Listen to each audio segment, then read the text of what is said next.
What is up, guys? I'm George Mossey. I'm here with my co-host, David Baxter. So last night, we ended 90 Day Fiance Season 9 with Part 2 of the Tell-All, and it was pretty intense. It was pretty crazy.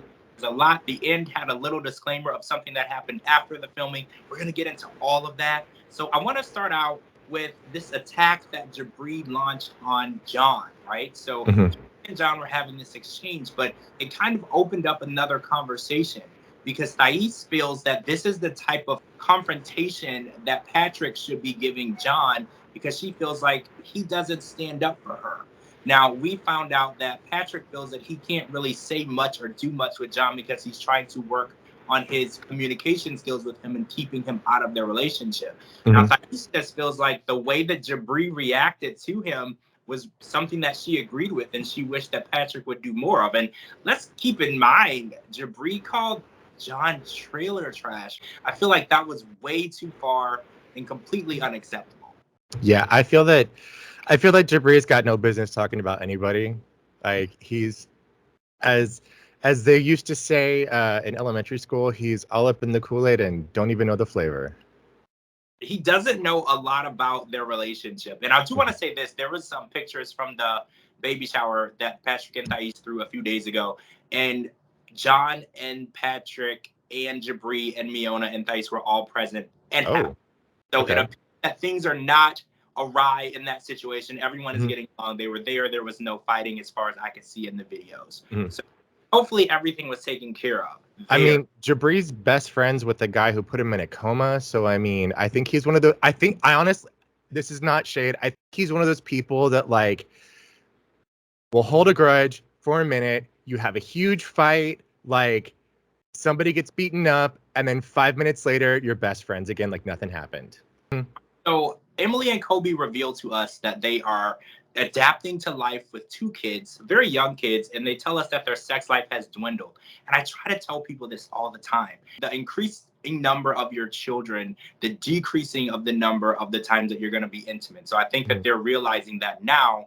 And I tell people all the time, this is an unpopular opinion, but children are very overrated, guys. You know, if you're, I'm kind of on Bilal's side with this. If you're enjoying life, don't have kids right that second, because it's going to change things so drastically that you're not going to know how to handle the drastic change in your life, because children are literally the most time-consuming, neediest people in the world. So if you have a needy friend, think of that times like 100, and that's what being a parent is like. So I do hope that they're able to get things back to a way that they were. And we did hear that Emily and Kobe have a plan from her dad that they're going to be moving out. So I know we were talking about last week, we wanted to know if they were still at home. So they're still at home, but they do have a plan and a date set. But as of the time of the taping, they have not left home yet. Yeah. Well, I mean, they have a toddler and a newborn, so that's going to throw a wrench into anybody's plans.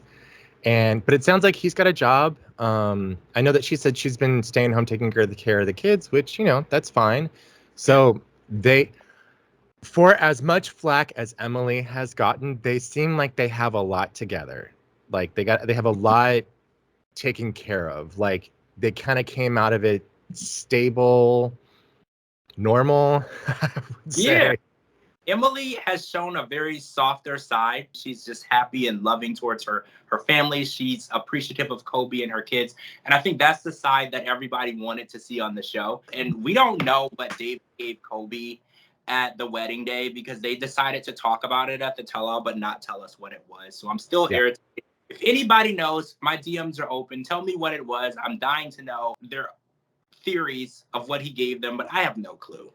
So Bilal informs us last night that he wants to wait at least 2 years before having a child with Shida, because he feels that they've been apart for so long that it's better for them to spend time together and rekindle what they've had before they have any kids. Now, I personally think this is just his way of putting it off because he doesn't want to do it. And I still have the theory that he's had a vasectomy, because even Shida, like, if anyone knows how to not get a woman pregnant, it's Bilal. And that shows that they are having unprotected sex and she's not getting pregnant. So this is just solidifying my theory that he has clearly had a vasectomy. There's no other way, right? I'm on the same boat. That's what I thought when he first said it, because his eyes got shifty when he was talking about the prenup. Exactly. even before the tell-all. So, I mean, time will tell. We'll see if it ever gets revealed or anything. But yeah. We found out that Benny wants to live in Las Vegas, which Mm. MMA fighter, there's quite a few fights there. There's literally probably a fight there every week. So that makes sense. So we also found out that Ari spent 3 months in Ethiopia Mm-hmm. and took Avi with her. And during that time, she blocked Benny's phone number, so he couldn't reach out to her. And a lot of people on Twitter were outraged because they don't feel that it's right for a woman to take a man's child to another country and block his number so he can't reach out and even see that that child is okay. Then Ari said something that was shocking. She said, I don't even think that he noticed. So Mm-hmm. what do you think about their relationship? Because it kind of seems like they're not in a relationship. They're doing their own thing and they're not even really coexisting. I think my personal idea is that I feel like if there wasn't a kid involved, they would have probably broken up a while ago. This would have been a fling. So I think they're trying to make the best of it. I view them very much like Jesse Spano and AC Slater on Saved by the Bell, like the couple that's they're always fighting, they're always breaking up and getting back together, but at the same time, they actually do love each other and have a relationship. But even if it's not a relationship I would want to be in. Well, right, because it's more of a boyfriend and girlfriend than a marriage. I feel Mm-hmm. like they like the idea of having each other, but not always being around each other. And that's just like a unmarried boyfriend and girlfriend. I feel Yeah. like them getting married, though, was part of the package because he wanted to be here and his son was here. So that's kind of what they had to do. But like you said, they wouldn't have gotten married if that was really their choice in the matter. So Jabri's parents not only didn't show up to his wedding, they did not show up to the tell-all, giving us absolutely no explanation as to why they didn't go to his wedding, because that's kind of what we were waiting on. And Mm-hmm. David feels that reason, actually Kobe feels this as well, that the group, the Black Serbs, broke up. So Jabri said that he did distance himself from the band when he and Miona got together because their energy was just not in the right place and they didn't really agree with his relationship. So I kind of feel that Jabri was in the right. So if someone is unaccepting of your relationship and unaccepting of what you do, you're going to distance yourself from them, because negativity in a new relationship can be pretty detrimental. And it's hard to try to convince your friends to like someone. We learned that from Eve and her squad with Muhammad. You can't really make your friends understand what you see in someone. So I feel like the best thing to do is distance yourself. And let's remember, Beyonce did break up Destiny's Child, and none of us are mad. I don't think Jabri or Space Cash or David or anything, they're not about to Beyonce us out. I mean, we're talking like they're not even like Farrah. I view them as like Latoya and Latavia, who like didn't even like make it to the first album. Yeah. I mean, yeah. Yeah. It's put out some solo stuff that's pretty good. You know, I Yeah. heard Grace, it's not bad. And his Okay. country song for the wedding, it's not bad. So Yeah. it's leaving them behind because he's, grown past the group. It could be.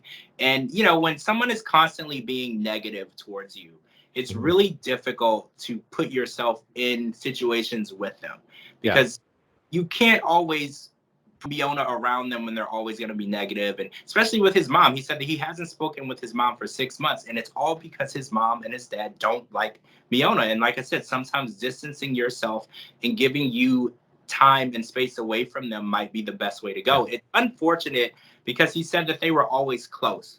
So it's unfortunate. I agree. I feel like from what we have been shown with Jabri, I feel like there's more to the story than like, oh, David didn't like Miona, so I had to call it quits.